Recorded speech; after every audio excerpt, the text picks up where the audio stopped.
ஹாய்மா, இன்றைக்கி வாங்க தேங்காய் பர்ஃபி எப்படி செய்கிறதுன்னு பார்ப்போம்.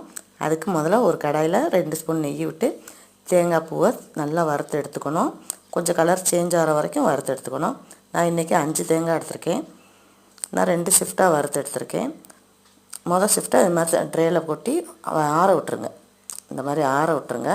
அதே மாதிரி அடுத்த ஷிஃப்ட்டு அதுக்கும் அதே மாதிரி 2 ஸ்பூன் நெய் விட்டு அதையும் வறுத்து கொட்டிடுங்க. அதுக்கப்புறம் அதே கடாயில் வெல்லம் ரெடி பண்ணிக்கணும். நான் இன்றைக்கி 5 தேங்காய்க்கு அரை கிலோ வெல்லம் எடுத்திருக்கேன். வெல்லத்தை பொடி பண்ணிவிட்டு அதில் அரை டம்ளர் தண்ணி ஊற்றி நல்லா கொதிக்க விடணும். அப்புறம் கடைசியில் இந்த மாதிரி தொட்டு பார்க்கும்போது கம்பி மாதிரி வரணும். அந்த ஸ்டேஜ் வர்ற டயத்தில் ஆஃப் பண்ணிடலாம் அடுப்பை. இப்போ அதையும் தூக்கி அந்த தேங்காய் பூவை ஊற்றிட்டு அதுக்கப்புறம் ஏலக்காய் தூள் போட்டுக்கோங்க.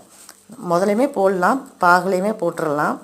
நான் இன்றைக்கி லாஸ்ட்டில் தான் போடுறேன். அப்போ தான் கொஞ்சம் வாசனையாக இருக்கும். அதுக்காக போட்டுட்டு கொஞ்சம் நல்லா ஆறிடணுங்க. ஆறின பிறகு உருண்டை பிடிங்க, இல்லைன்னா கை பொத்து போயிடும். அப்படி இல்லைன்னா தோசை கரண்டியை வச்சு சமப்படுத்திட்டு நீங்கள் பீஸ் போட்டுருங்க. கத்தியை வச்சு பீஸ் போட்டுருங்க. எப்படி உங்களுக்கு விருப்பமோ அந்த மாதிரி நீங்கள் பண்ணிக்கோங்க. இது மாதிரி செஞ்சு வச்சுட்டோம்னா 4-5 நாளைக்கு ஸ்நாக்ஸ் தொல்லையே இருக்காது. எங்கள் வீட்டில் எல்லா பேருமே விரும்பி சாப்பிடுவாங்க. சூப்பராக இருக்கும் டேஸ்ட்டு. அவ்வளோ சாஃப்டாக இருந்துச்சுங்க. அவ்வளோ ஜூஸியாக சாஃப்டாக சூப்பராக இருந்துச்சு. இதே மாதிரி ட்ரை பண்ணி பார்த்துட்டு எப்படி இருந்துச்சுன்னு கமெண்டில் சொல்லுங்கள். இந்த வீடியோ பிடிச்சா லைக் பண்ணிக்கோங்க, சப்ஸ்கிரைப் பண்ணிக்கோங்க. பாய்.